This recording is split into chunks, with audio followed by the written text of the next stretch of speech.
इनमें से कल को अगर किसी एक को भी जमानत मिल जाती है तो इसके जिम्मेदार 80% हिंदू भी होंगे,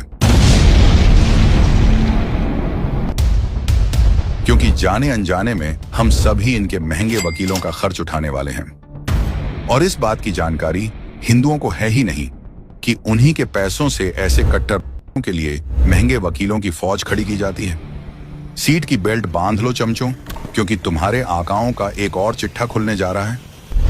इससे पहले आप कांग्रेस की घटिया करतूतें जानो, पहले आप ये जानिए कि ये हलाल प्रोडक्ट होता क्या है। हलाल यानी ऐसे प्रोडक्ट जो खास वर्ग के नियमों के अनुसार बनाया गया हो, तभी खास वर्ग के लोग उसे इस्तेमाल करेंगे। और इसी के नाम पर देश में करोड़ों रुपए की हलाल इंडस्ट्री चल रही है। और इस इंडस्ट्री की कीमत उन हिंदुओं से वसूली जा रही है जिन्हें हलाल सर्टिफिकेशन से कोई लेना देना ही नहीं है। इंदिरा के काल 1974 से पहले भारत में हलाल सर्टिफिकेशन नाम की कोई चीज ही नहीं थी। मतलब कि कांग्रेस के काल में एक नया हलाल बाजार तैयार करने की नींव रखी गई। 1993 तक यह सिर्फ मांस तक सीमित थी, लेकिन उसके बाद तुष्टिकरण के लिए कांग्रेस सरकारों ने और चीजों में इस्तेमाल करने की छूट दे दी।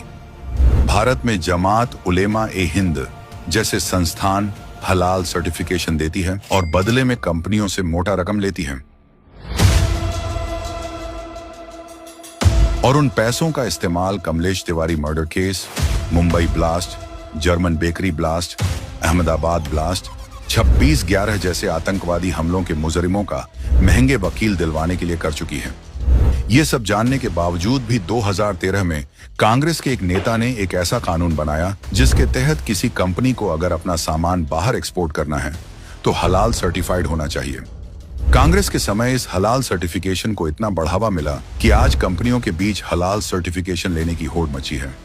हलाल डेटिंग साइट, कॉस्मेटिक, अपार्टमेंट्स और हलाल स्टॉक्स तक आ गए हैं।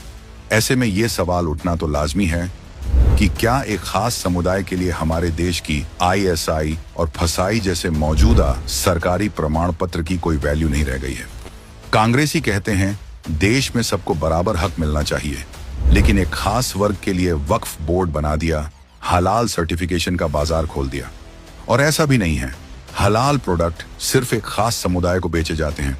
आपको शायद अंदाजा भी नहीं है, लेकिन लाल शरबत जैसी हलाल सर्टिफाइड प्रोडक्ट खरीदने के कारण एक पत्थरबाज बाहर घूम रहा होगा। कितने ब्लास्ट के आरोपियों की कोर्ट की फीस भरी जा रही होगी। ऐसे लोगों की दुकान हमेशा चलती रहे, इसीलिए ये लोग संगठित रूप से चुनाव के समय कांग्रेस को समर्थन देने का ऐलान करते हैं। अब सवाल सिर्फ राजनीतिक नहीं, देश की सुरक्षा का है। क्या हम ऐसी